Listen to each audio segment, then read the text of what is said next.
Hey guys, Dr. Jeff here from Newman Chiropractic, and we're just going to go over some mental hacks or technological hacks that we can do to help minimize our addictiveness to these technologies. Now, these technologies are developed to stimulate a little dopamine release by us seeing the red notification that alerts us to it, that stimulates the brain, that actually secretes some hormones to be released into our body.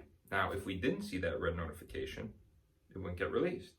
So there's a lot of times that colors can play a big role in how our hormones are actually being released and function in our entire body, which is crazy to think that color plays that big of a role. It's interesting enough that color vision and our ability to see color, any sort of species, is really predicated on what types of foods we eat. So for example, animals that eat fruit, right?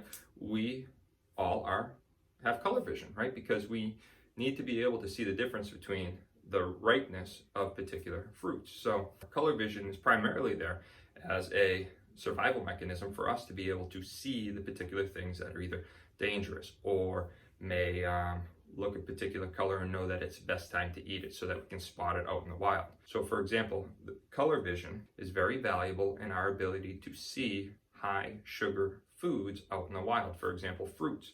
When they become ripe, they become more colorful, and that allows us to see them.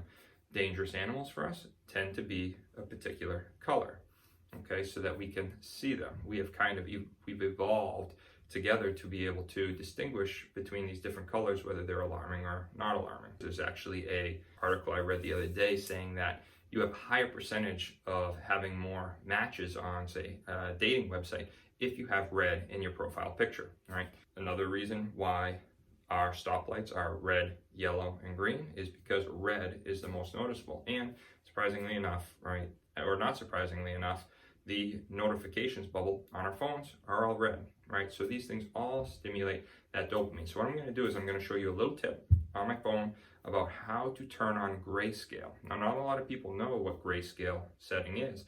It's not the night shift that we see now where the screen will become black later in the day and white in the morning. Grayscale actually turns every single color to either gray or black, white, gray, or black, all right?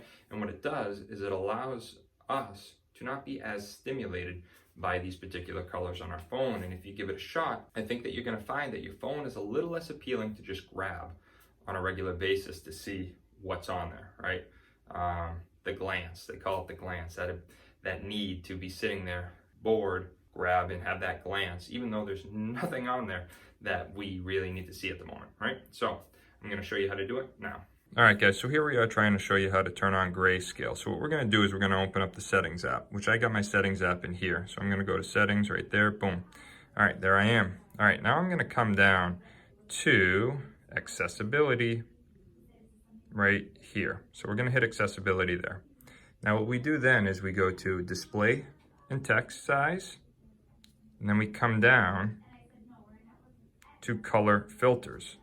This one right here, color filters, is where we turn on grayscale. Now you can see here, if you hit color filters right there, we've got grayscale. Now what happens is when we go back to our phone, everything's gray or black, and this shows how unappealing the phone actually looks like when we go ahead and do our glances throughout the day, trying to see what type of notifications we have, what type of stuff could stimulate some dopamine for us. We get that little kick of dopamine. I challenge you guys to turn on this grayscale and see how often you guys actually grab at your phone now.